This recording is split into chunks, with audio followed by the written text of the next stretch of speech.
You know, I have a lot of questions in life. Why is it called a building when it's already built? Why do we drive on a parkway and park on a driveway? But the number one question that haunts my soul is, who invented exams? I'm not mad, I just want to find them and have a nice, long, educational chat. The whole concept is just wild. You can spend a semester being a model student, doing the homework, acing quizzes, even building a life-sized model of the solar system for extra credit. But none of that matters. It all comes down to one 2-hour test worth 90% of your grade, designed to make you question every life choice you've ever made. And the questions are, written by someone who thinks riddles, are a valid form of communication. Find X. It's right there in the problem.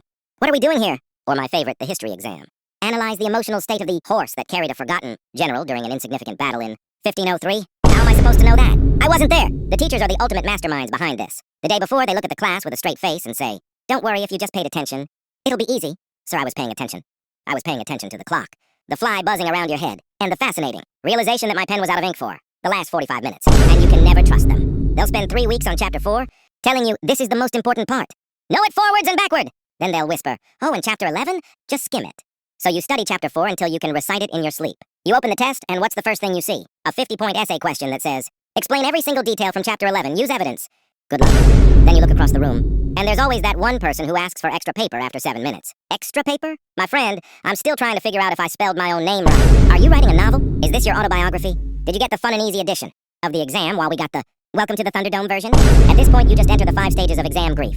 First is denial. This can't be the real test. Then anger. Who wrote this piece of garbage? Then bargaining. Okay, if I can just get 20 points, I can still pass. Then depression. I'm going to be a failure. And finally, acceptance. You know what? Drawing this dragon looks way more productive. The worst part is walking out and hearing people compare answers. One person says, "For number 7, I got X42. Another one says, "No, the answer was clearly the French Revolution." And you're just standing there silently, knowing your answer was purple, because that just felt right in your heart. You just nod and say, "Yeah, I got something similar," while mentally updating your resume to include expert in creative problem solving.